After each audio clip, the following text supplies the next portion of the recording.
G'day guys, it's Calvin and Jason's over here from the Car Tune Company in New Zealand. Just done a repair on the ACIS on my LS430. And now we're going to put in some air filters for the air conditioning, the air purifier and the engine itself. I've also got a fuel filter to do, which is in the tank, but we're going to do that another day. We're not going to do that because Jason's about ready to finish for the week. And it's Wednesday. So for you it's actually Friday. For me it's Wednesday, for you it's Friday. Right, what do we have here? We have 1, 2, 3 filters.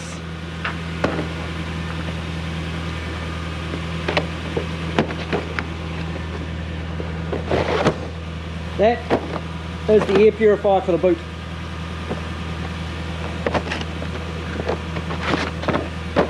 That is the engine. This is what I removed. I drive in grass. I suspect there's been a rat. Jason's going to place it into the box, and we've removed the remainder of the rat and the nest he'd been making in there. And then there's the clips on the side. You good on your side?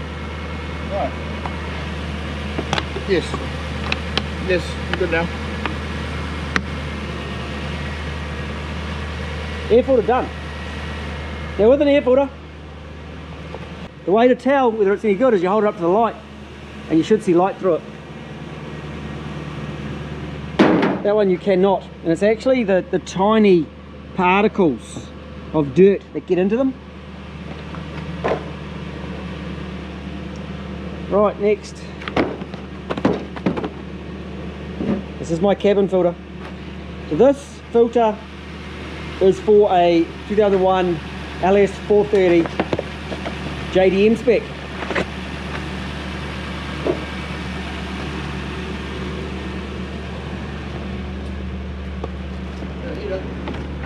Heater's working? Cool.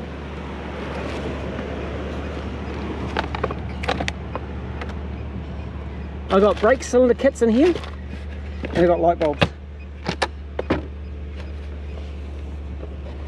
We slip in behind the glove box, and we've got a torch out there, Jace. Oh no, we can probably see. And then we just reach in here. There's a couple of little clips, and here is our air filter.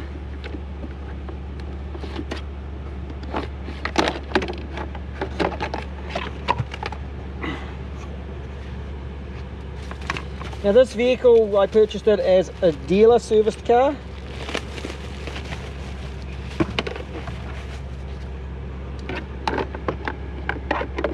And in slips the new one. Done.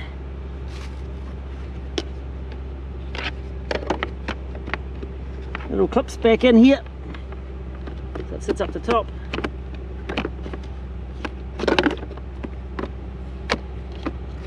And it pushes up in.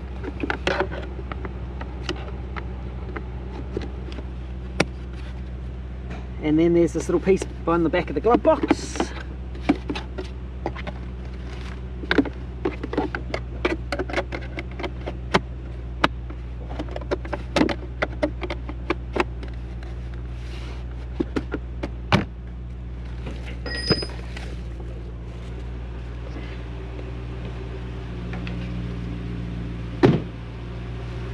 Number 2.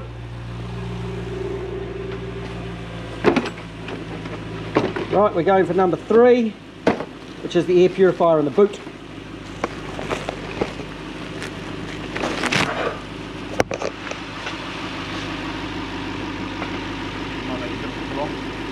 Yeah, I put them there so we wouldn't lose them. Oh, nice polishing of my headlights, thanks. Now guys, some of these cars have filters under the seats. My one doesn't have filters under the seats. And you can tell because when I look under the seats, there's no filters under the seats. Going in the boot. We need light. Okay, and here we have the air purifier lid, so that pops out, exposing the filter.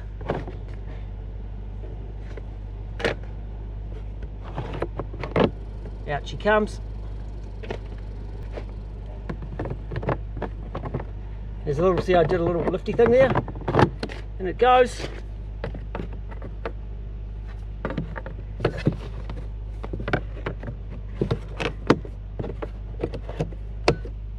Cover back on, and we're done. This filter is actually physically falling apart. Oh, I appreciate it too. Nothing wrong with that. No, it's mint, hey?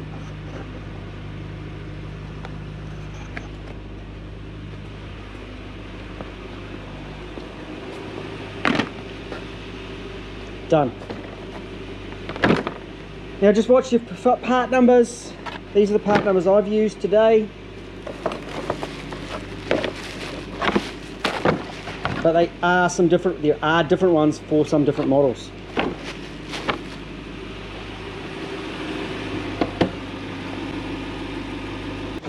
And the next time when we watch another video, I'll be changing the fuel filter assembly, which is in the fuel tank.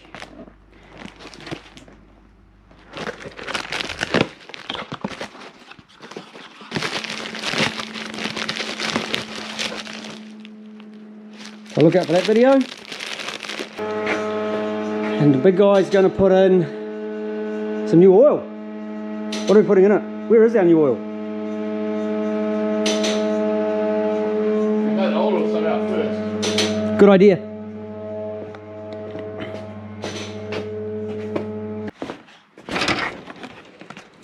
So what I've chosen to run today is some 540 Penrite HPR5 full synthetic and a brand new genuine oil filter. Lots of zinc. I like the zinc. Gives me my bottoming protection. That should be just lovely. There's lots of discussion on the oils that these things take, and different countries recommend a different oil. These ones are actually fairly universal. But if I was putting this engine, for example, into a Hilux with an aftermarket computer with a young fella driving and him thrashing the living, all the nuts and bolts of it, I would put in HPR 10, which is a 1050. This one gets a little bit more road use, of course, most of the time. General purpose, general driving. Doesn't sit on the rev limiter quite as much. So Just when you pull in and just something with it. only when I pull in the workshop. But it's only like twice a week. 3 times a week. We've warmed it up. And out comes the old oil.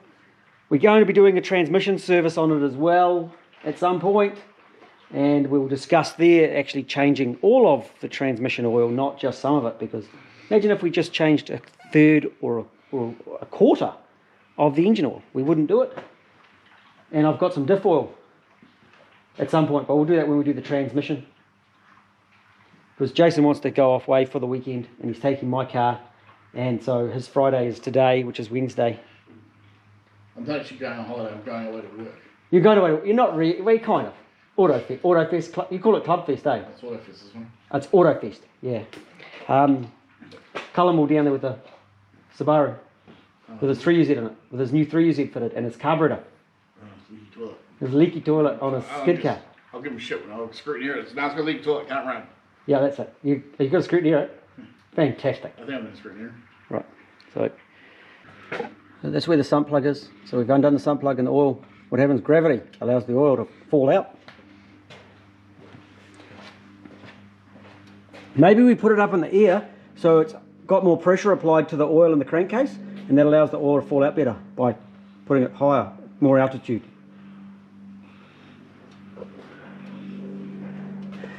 And 3Z, the oil filter's here. And as you can see, mine gets a hiding. I live on a gravel road. I get Jason's big hands onto there. My little teeny weeny hands don't do the job. I'll probably swim on that, someone's grilling or gripping it. Oh.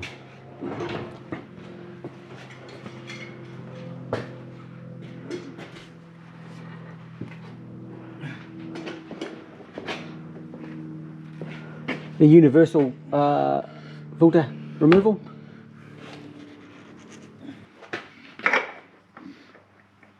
Oh, good. It's the joys of living on a farm. It's just the way it is. You good?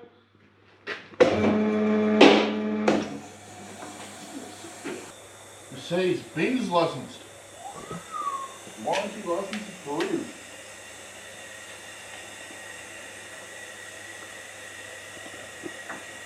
Comes with a foreign thing. That's pretty cool. They got a funnel for these, eh? Yeah, where is my funnel? The snap-on Lexus funnel. How's that for posh? Yep, turn him. What was that little thing? How does it take? 5.5. I don't think it's the greatest idea that Toyota had to put the radiator cap underneath this cover. I don't think that's a hugely smart idea.